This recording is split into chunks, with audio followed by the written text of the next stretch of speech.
Okay, guys, welcome back, and we are gonna get into our next match, which will be the semi-final between Thuoclao as well as Vid. So another PVZ going on here and now. Sorry to the admins, we're just getting ready for everything to be set and ready for our broadcast.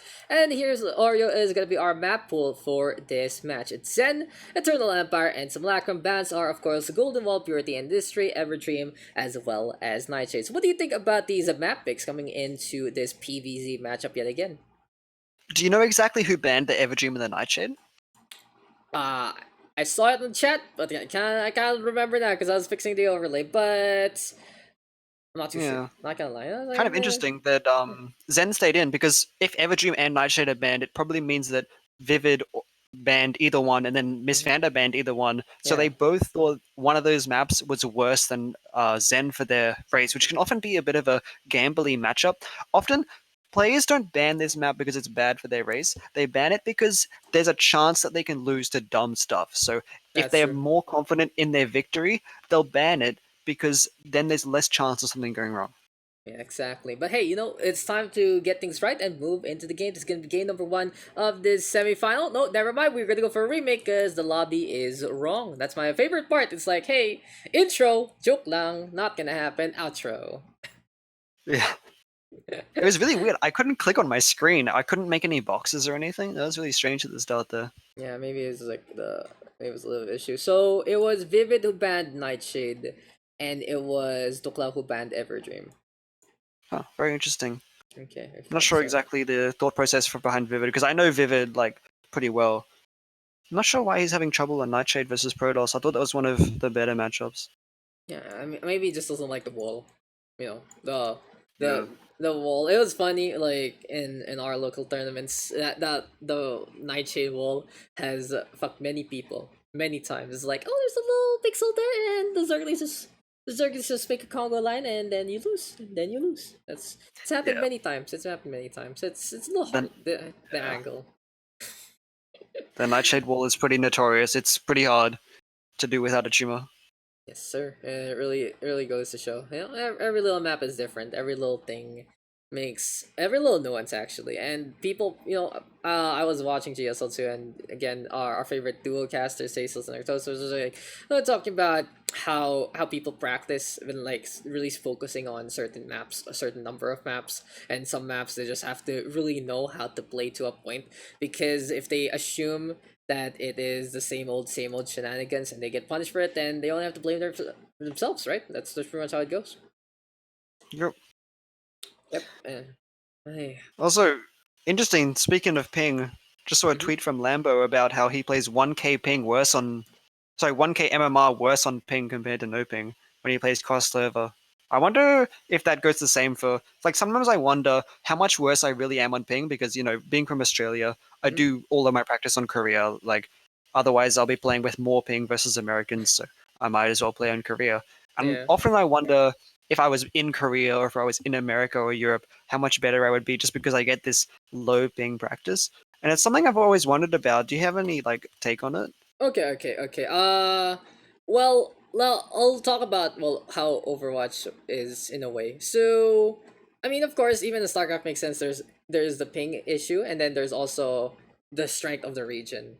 And sometimes when you go to another region, it also changes because your strength, it might be a lot better than the average there. Like we went to BlizzCon to represent Team Philippines last year, and when we practice against teams of a higher rank than us that we usually would just get shit stomped on the SEA Korea side, we kind of just shit stomp them on the NA side. So I think it's really dependent on what region you're going to be playing into in the first place. But in terms of ping, of course, the latency will always affect you.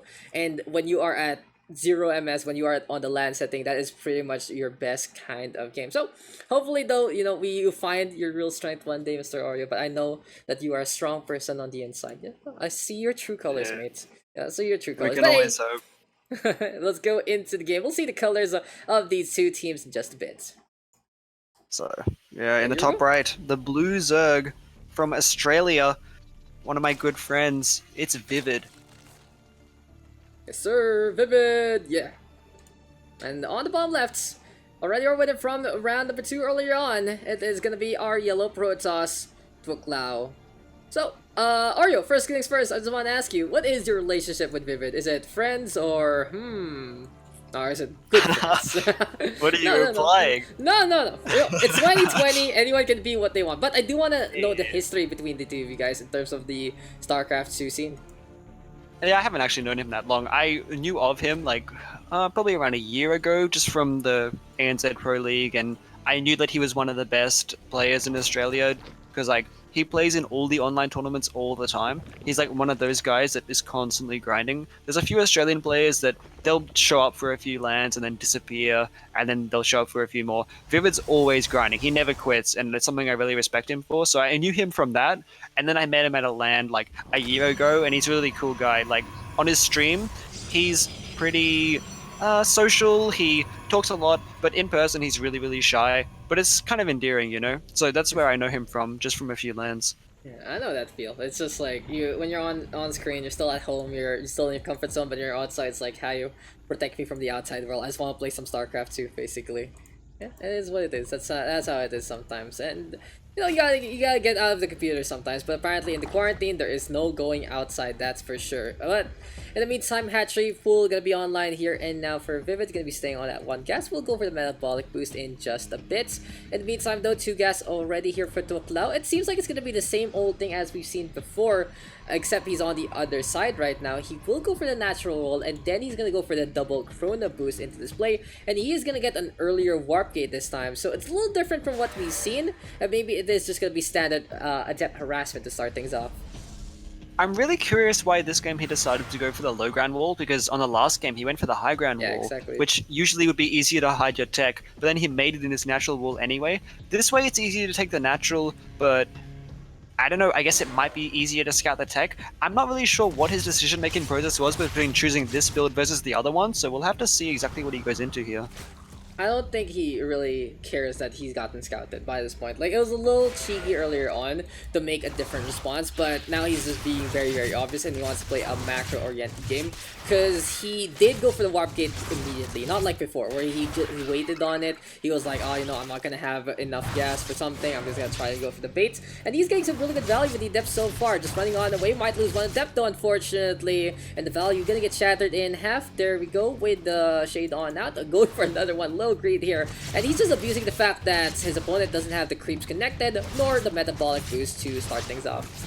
Yeah, it's just ridiculous damage from Miss Fanta at this point. You see the Evo chamber for Vivid, he actually started it so he could block the Adept Shade, and then he accidentally let it finish there. So that's minus 125 minerals and the mining of the drone. It's a pretty big deal when your drone count's only 22.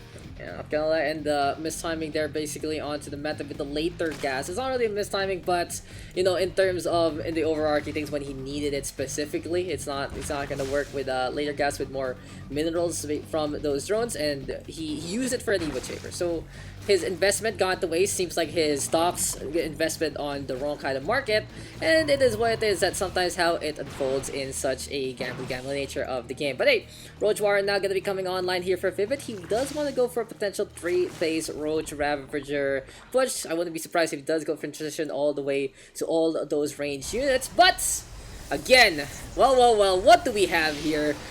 What do you say when you see a big shiny crystal floating up on top? And it's bigger than Pylon. It's very tall. It looks like a shrine. And it's quite dark. What can you say about it? Especially as a Zerg player, what can you say about this? I'd say your lair should start immediately, and you should be very afraid, which is what we see from Vivid here. As his Roach Warren starts, as he sees the Chrono Burst in the Twilight, so he knows it's going to be a Glaives. We shouldn't see him go past around 40 workers, as he actually goes up to 44, which might be a bit greedy, but we'll have to see if he can hold after being a bit behind in the early game versus this Glaive into DT push. Yeah, but the one thing about the CT, there is no Warp Prism as of yet, so they will take their sweet time to get on through. So instead, here for Thuoclao, he is going to be using these Glaive Adepts to put the harassment on, force a response, and try to make sure those resources go to something else that isn't a detection. Lerdo going to be online very, very soon. Here we go on to the natural we go. It seems like it's a bait and switch as the drone's going to be going over to the third base back again, but damage being done already. Roach is going to be going on to the forefront one more time. In the meantime, there is just going to be these Adepts just running on away again, and it seems like here for Thuoclao, he's getting maximum value from these Adepts as much as possible. Running all around, gonna kill the drone immediately one more time. And where is the Warp Prism in all of these shenanigans? Gonna be flying on in very, very soon. Might be going for the rescue mission. But overall, absolute value. There we go, though, with the Roaches intercepting the Shade on out. But beyond all of that, with 8 drones going down, with the DDs warped in, this is looking like absolute trouble here for Vivid. Yeah, especially since there's no Overseer on the field and not even one started. There is a guarantee that if the Overseer isn't started, the Protoss can actually kill a base with the Dark Templar. So we'll see at least one hatchery goes down. We'll have to see Vivid's response, whether he makes the Overseer fast enough or if Protoss is just going to go for the drones and not even kill the hatchery. And it's going to be so hard to hold here without detection. And, you know, invisibility equals invincibility. That's what my 5-year-old version of me said to myself, building Dark Templar every day on Brood War and even here on StarCraft 2 when I grew up. But hey, you know, DT's not gonna get saved. One of them will survive, actually. In the meantime, harassment onto this main base. 8 drones have gone down. And I wouldn't be surprised if we see Thuoclao here try to go for a shutdown on some kind of tech. He does go for the spawning pool, interesting enough, instead of the Roach Warren that he sees a little worm peeking out there. But there is no time like a present, and there is no time to get on out. Spawning pool will survive. And a pretty decisive Dark Templar strike to really put in a little more hamper along the way. Yeah, there's a huge drone lead for Miss Fanta, but the problem was his probe actually got stuck behind his units in the wall, I believe, which is why his third base didn't start until just now. I think he actually intended to start this maybe a minute and a half ago, so he's going to have the worker lead, but Zoe's got the base lead, so he'll actually be able to saturate his bases with the drones that he has. So the resource lead's actually going to go to the Zerg player, even though the Protoss has more workers. Yeah, that's actually pretty ridiculous. That small little timing hurting you, and for now, Vivid is ready to deal with any Dark Templar, so he's going to be looking to face off against the bulk of energy that is the Archon instead. But this is a really good point. I was wondering why there was no third base happening in minimap while things were dying, and you know, this is just a small little thing like that really hurting your macro. It really goes to show collision is also a big deal in many ways. And speaking of collision, when you have 2 big balls of energy, you're gonna get blue balls all around, that's for sure. Here we go, though, with Miss Fanta microwing away to try and survive. Queen hammering onto the Warp Prism. 6 drones have gone down, though. Splash damage with a psionic overcharge. Pretty solid. Power overwhelming indeed. And this is what I was expecting here from Vivid, actually. Him to transition into a pretty much all-range kind of tech. He will go for the Hydra, will get attack range first and foremost because he's pretty confident with his creep spread, but he is also going to go for the Lurker then, and it's going to be a big bulk of ground from our Zerg player. It's going to be tough. He's investing so much into tech. He's going up to 70 drones, but a Protoss all-in is on the way with a Warp Prism and 2 Archons as well. So if... Oh, but he forgot charge! Oh no! This attack can't work if he doesn't have charge. He actually completely forgot it. As he moves out, he starts it and chronos it because he realizes this attack is going to be so tough with Blinkless Stalkers. No, he has Blink. He has Blink. Oh, wait, really? Okay, Yeah, I'm completely dumb. I was about to say, no, he's gonna play it old school. We're 2011, and the only thing you play as Protoss is Blink Stalker, and you just win. I played 2 games actually of 2v2 a while ago to help out in terms of some advertising for a future tournament, and I just whipped out the Blink Stalker, and apparently it's such a show of force, and I made my opponent rage quit for some reason. It was really weird. But hey, he does a lot of these Stalkers, and he does have really good force fields to force a cascade to go on around. It really goes to show, though, good utilization of ability is going to be such a big deal for a Protoss player, and Thuoclao right now intercepting and isolating this third base. Who cares about that economic lead on the Zerg side, because he is just gonna shut things down immediately, and what can even Vivid do? Nothing but watch. Yeah, very strong. The blink opener, sorry, the blink afterglaive is something that a lot of the Koreans do because usually the Zerg will respond with mutas afterwards. But in this case, there was no mutas, and Miss Fanta saw that it was going to be Hydras, so he just immediately goes for the blink all-in since he knows that his opponent won't have that much strong units. Hydras are more late game where they can sit behind roaches and deal the damage over time. In a straight-up fight, they just die to the Protoss army. Yeah, and he even has a observer along the way, making sure that these lurkers will get spotted immediately. He did go for a quick little check with the Shade Saw lurker then, so he knows he's a little bit on a timer if he does see those lurker cocoons happening in the first place. Here we go, the lurker in behind. Blink Stalker immediately to go for the punish, doesn't want to allow those subterranean spines to get the splash damage on. And Vivid has +2, but it doesn't matter when you don't have any units. And this is just basically Thuoclao cleaning things up. GG is called. Our Protoss will take another one, and Thuoclao or Miss Fanta is just completely on a roll so far. Yeah, this is something I've noticed with Vivid a lot. He always gets the upgrades even when he's really behind. I'm not sure how he does it and how he always affords it, but I usually see him die because he overspends into the tech, like in this case, into Hydras, into Lurkers, into +2, instead of just making, the standard Roach Ravager. Maybe if he had just made Roach Ravager off of a low drone count, he would have been able to hold that pretty easily, but in this case, he got punished for his greed. Yeah, I think though that it doesn't ever hurt really to get that +1 unless you really don't have any units because it takes so long. It's such a long term investment. But as you said, he went for Hydra, he went for an upgrade, he went for Lurka as well, and that's a lot of gas and minerals that basically doesn't allow you to go for another army of eggs. It really hurts because he didn't have enough staying power. Sure, he has the fancy moves, he has the fancy spines, but what does it matter? He has one lurker. What does one lurker do in a situation like that? Absolutely nothing. Against the Blink Stalker, if you had many of them and Thuoclao did go for the Blink, and sure, it would have been very, very dangerous for our Protoss, but no. It was just the punish with the Blink all in. It was enough to have that tech in the first place. And who needs charge? When you got Blink, who needs running? Who needs to use their legs if you can teleport, Oreo? That's pretty much how it works. That's true. That's Just it, right? teleport. Just TV, bro. Okay, so second map will be confirmed to be. We're all trying to hop on into the lobby. No, hey, Mr. Oreo, you gotta get in the game. You gotta get in the game, sir. Oh, sorry, I didn't get a Okay, notification. okay. No, there you go. So Eternal Empire will be next on the list. If we do make it to map number 3, it will be Simulacrum. Bans are down below. So what do you think about this one? PVZ, from what we've seen, who might have the advantage coming into the second map? So this fan has been doing a glaive build pretty much every single game so far. Sometimes after the 2 gate, sometimes in a macro play. Usually on this map, the glaive build is worse because the Zerg can actually wall off the ramp that goes into their natural. Like, you know how there's the 2 ramps, one that goes into the third, one that goes into the natural. The Zerg can wall that off with 2 buildings. Then the glaive adepts can't actually go into the natural from the outside and have to go into the third. So the Zerg really only has to defend their third and the main base from the prism. So glaive adept builds usually have a lower win rate on this map specifically for this reason. So we'll have to see if Miss Vanda still goes for it, and if he does, whether Vivid can defend. Yeah, we'll see what's gonna be happening here. And now we have seen a lot of gusto from both of our players. It's gonna be very interesting though if Miss Fanta or Thuoclao can really go on a rampage and get to that grand finals, or will Vivid be the one to put a stop to this? Let's get on now with map number 2.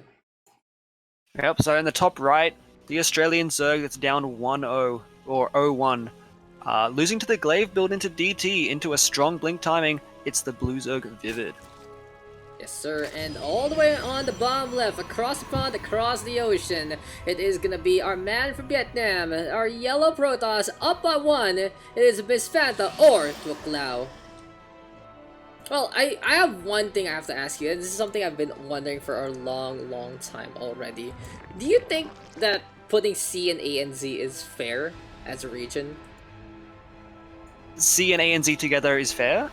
Yeah, cause Um, latency, right? Like, I'm expecting, like, for now you have Vivid playing for Australia and we're on the Singapore server, so you guys have latency, right, coming into us. Okay, so in terms of ESL and WCS, where it's forced onto Australia, I think it's unfair. And only because there isn't an intermediate server between us. Because in the past, Singapore has been a historically bad server for Australians. Yeah, yeah. Often I don't know how it works with underwater No, optic yeah, cables or yeah. whatever, but it's been historically like really bad compared to what it should. Like 250 plus ping, really spiky. And so it made sense that it would be forced onto Oz every game because otherwise the Oz players would never be able to take a map. But now that it's starting to calm down, the Oz players are starting to use VPNs to Singapore and they're getting a lower ping. It might be time to start looking at the Oz Sing Oz kind of Yeah. system, or a different system that relies on seed, where the lower seeded player gets, let's say, Sing Oz Sing instead of Oz Sing Oz. Like, let's say a lower ranked C player plays against Probe. They get Sing Oz Sing because their seed is lower. I would really like a system like that. Right now, I don't think there's a good explanation in the ESL rulebook about what the server rules will actually be for the WCS DreamHack or ESL DreamHack qualifiers. So we'll have to see then. But yeah, in the past, I think it was unfair. I think there's room for change. Yeah, it's true, it's true. I do want to talk about it a little more, especially bringing in what I know from Overwatch. But for now, we are going to see the Adepts already here from Thuoclao. So this is something you were talking about, and you don't think this is going to work really well here right now on Eternal Empire, right? Well, It Right can now work. it's just the 2 Adept build, Yeah, so of we don't course. know if it's Glaives yet. And he's actually going a Stalker afterwards. In the last 2 Oh games, he yeah. went 2 Sentry afterwards, which was quite strange if he's going for a Glaive build. But yeah, in this case, just the Stalker. We'll have to see what tech building he makes. I wouldn't be surprised to see the Glaive build considering he's done it most games this series. And we're about to see it now. It's going to be, as he has 350 gas, so he should be making something. Yeah, he's maybe gonna go for a third. No, he's not gonna do it. He's busy microing actually, as he was getting that kind of information onto the main base. And oh my, okay, okay. One is fine, one is normal, but two, that's a spicy meatball right there. It feels like we are gonna be in for a deep dish ride right now, Oreo, and I can't wait to see what this is gonna bring to the table. Now, the first thing that comes to me has to be Mass Phoenix with Adepts, right? It's just like get those overlords, crush them, get the Queen's Gravitron Beam, and destroy all those drones along the way. But what do you think? What's gonna be planned here for Thuoclao? And as he gets scouted, it gets scouted immediately. Oh, so good for Vivid. So in a normal game, the Zerg player pretty much default wins at this point. Like, they can just make a lot of queens only, and they'll be completely safe against air units. Like, queens beat Phoenix, they beat Oracles, they destroy Void Rays, and as we see three queens at a time, if the Zerg just makes only drones and queens, they should have a huge lead versus 2 Stargate Phoenix, since the Protoss can never take a third base. And as we see, it is 2 Stargate Phoenix instead of Oracles or Void Rays, so Vivid's going to be in a really good spot. I haven't seen 2 Gate Void Ray in so long. I mean, it has a really interesting spike right now with the Flux Veins upgrade, but it's not as good as it was before. So of course the Phoenix harassment gonna be standard right now. We'll just basically bully all those overlords and make Vivid hide them all the way on his side. Instead, seems like the balloon's gonna be brought back into the fold. And even though it's a little less scouting here for the Zerg player, it doesn't really matter if the bulk of the army is just basically useless units if Vivid has enough of that critical mass of queens. He's going for the approach already, he's doing it immediately, having a lot of queens in position, and this has started Thuoclao. He invested heavily onto the double gates to try and fly on around, and he will get 1 drone, maybe 2. Nope, he loses a Phoenix. One drone for 1 Phoenix. I know I'm not the best businessman, but I don't think it's a really good trade right there. No, I think it's the worst trade deal in the history of trade deals, to be honest, because this melee build is so strong versus Phoenix. Not only do Phoenix not really kill Zerglings very well, it's 50 energy per Ling, and when you're getting two Lings from an egg, it's so inefficient. Not only that, the Lings can kill the third base so quickly that the few ground units the Protoss has won't be enough to hold it. And as we see Yes. Vivid making a huge spell of Lings now, he's going to try and cancel the third, I bet. 1 scout is all it takes sometimes, and just seeing those double stargates immediately already hurting the chances here of Thuoclao. But we'll see if he can actually whip something out. He's going for a few drones here and there. Queens are in position, just looking to make those openings here and there, and it really makes sense how he wants to play it out. The Adept's going to be in position on the third base. Zerg is still going for this round, and you just need those numbers. That's all you really need. Get this round, get the damage done, and the Queens will do all the work instead. 7 drones have gone down, though, but in the meantime, third base basically being hampered already by a couple of Lings. Seems like though already a response here from Thuoclao, as +1 will go online very very soon, making these small little critters even scarier.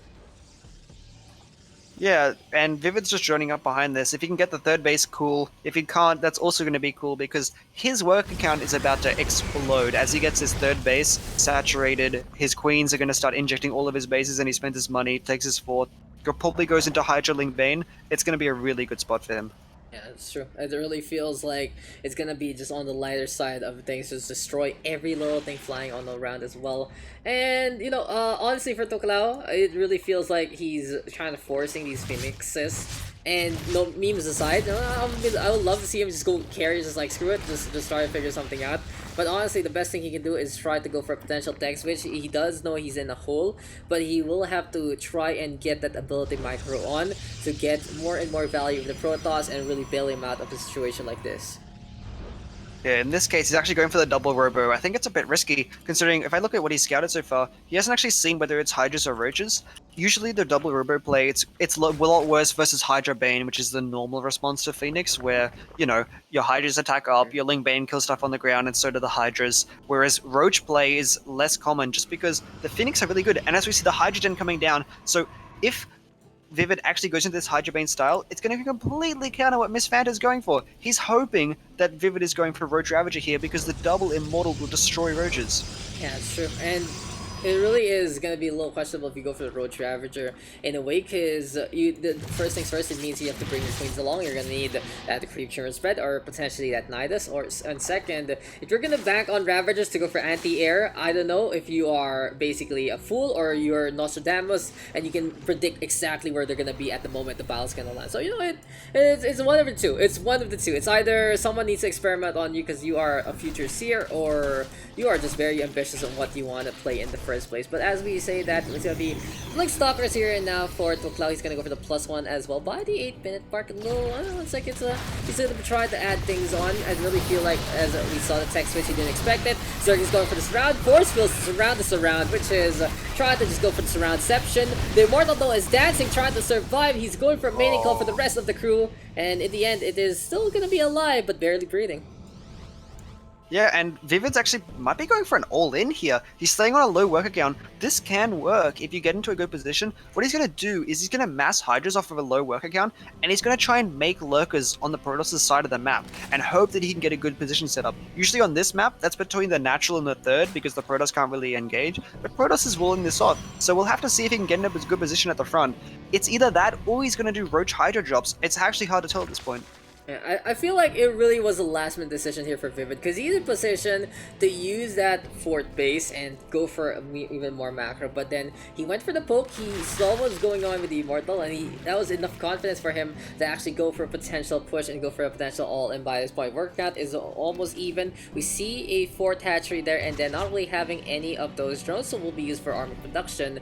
And what is going to be planned here for Vivid to really go for transport? He's going to run on away. He is going to have one of these overlords turn in to a carrier with the ventral sacks and have those banelings to go for a bomb on down onto a worker line. You know, the baneling bust is one thing, but the baneling drop really hurts.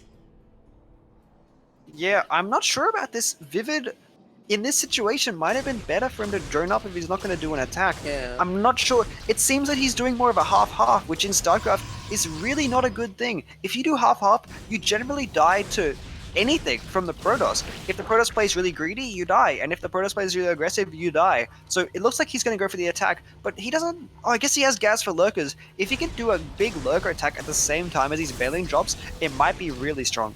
Yeah, he's going to be looking to go for the outskirts, as the baneling drop is immediately countered by information, and for Thuoclao, he's just paying attention, really bringing on around, bringing that Phoenix to get the value that he needs. The baneling's not even going to get dropped, they're just going to die in the meantime, though Fort base under duress, but already our Protoss player is in position, force fields to get the cut off. Ravager will get melted along the way, and that is just basically both sides gonna be losing out here for the Zerg. Sometimes you have a multiple choice question, and you're just gonna guess it out of 3, you still mess it up, and it really hurts. It really hurts. It just didn't get anything done.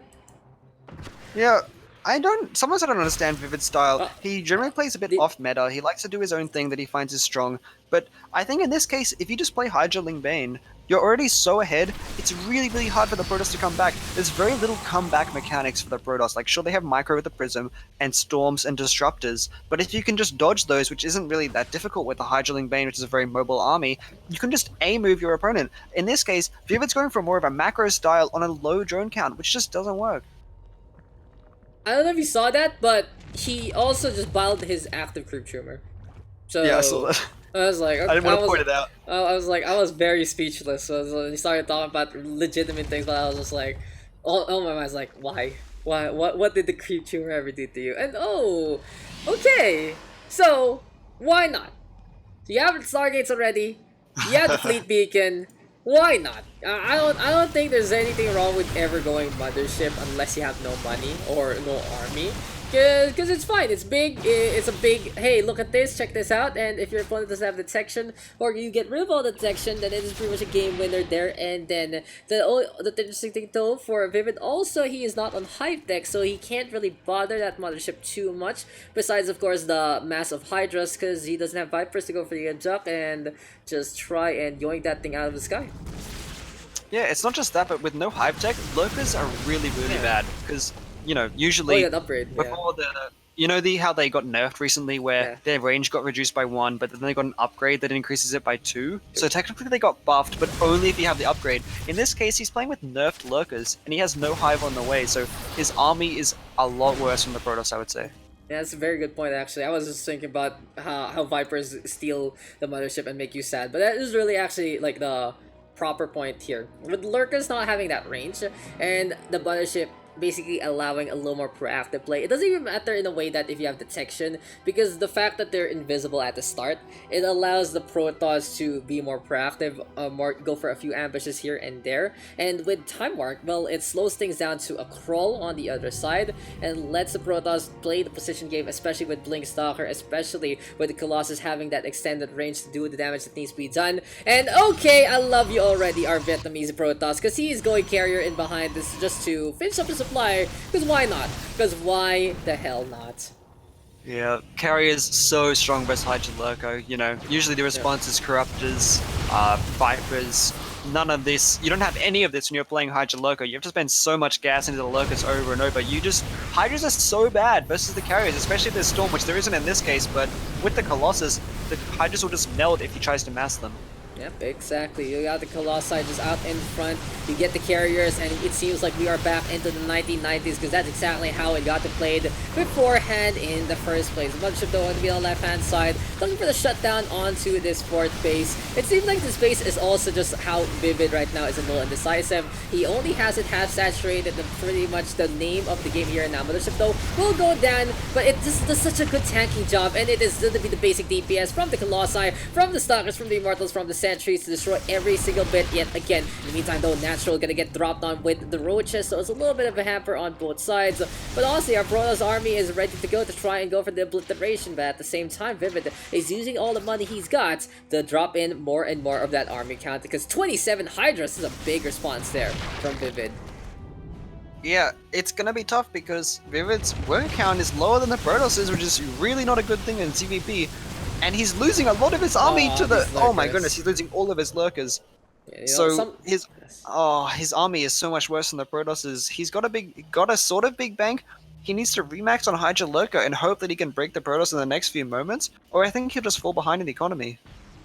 Sometimes I just think about the lurkers, and right now they're the type that they were okay before, and you nerf their range, so now they need glasses. But apparently, when you give them the upgrade, it's just laser surgery, and their vision becomes even better. But it really is. These guys lost their glasses, just like Scooby Doo. Sometimes, like the girl who loses the glasses, Velma. It really just she's too busy looking for those glasses, looking for that vision, and these lurkers are looking for the range that they don't have whatsoever. Do we finally have Hive? Yes, we do. Do we have the upgrade? No, we don't. So, it still is the same kind of situation, and Vivid realizes that he needs to get a little more of that anti-air just in case he goes for the Spire, and I wouldn't be surprised if he does go for Corruptor, but that will kind of hurt his gas count, as here comes Thuoclao, gonna be going through the normal approach, and apparently, Vivid caught napping. He is already in position here for our Protoss. He is just setting up to allow this Colossus to get the damage done. Force field try and mitigate, goes to the high ground, and I love these because the lurkers will just have such a hard time sieging on in yet again. This main base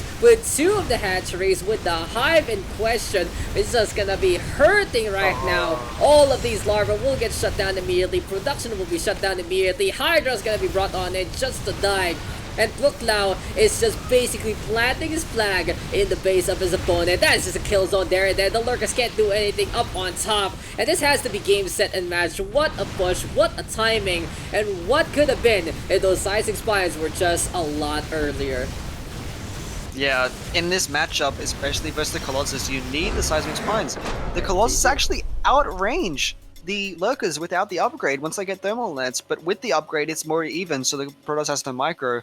So yeah, the Colossus Stalker is really good versus unupgraded Lurkers. And it really feels like the story of Zerg nerfs nowadays is your things are now very, very vulnerable. Broodlords, as we've seen on the last match, and well, lurkers this time. Goes to show, philosophy, balanced philosophy sometimes. Very, very interesting. It's kind of low key unless you understand the game, and with these two guys understanding how it works, it is Miss Fanta or Thuoclao exploiting the range and winning out that match. Yeah, Solid. and it was just a really decisive lead from Vivid after the Phoenix defense into a quite questionable play where he stayed on a low Joe count, but then kind of played a macro style and then did sort of an attack, but not really, and just got shut down by the macro play of Miss Fanta and fell behind. And it is what it is sometimes, and that is gonna be victory there for Thuoclao. He will take the two out of these three maps, and he will be moving on to the grand final. So let's just check that out real quick again. Taking care of business on both Zen as well as Eternal Empire. Very, very decisive there from our Protoss player, and that is our semifinal done and dusted. Now, the real question is, though, are we gonna be able to get the other semifinal on the board? What's gonna be going on right here? Now we'll be coordinating with our admins though real quick to see what the plan is gonna be, or if we're going straight into the grand finals. But anyway, guys, stick around though. We are gonna be back with more Aodai Weekly number 35 very, very soon. It's been an absolute pleasure to give you guys some SEA action, and it has been such a fun time, especially with Oreo on board. But we'll see you guys in just a bit.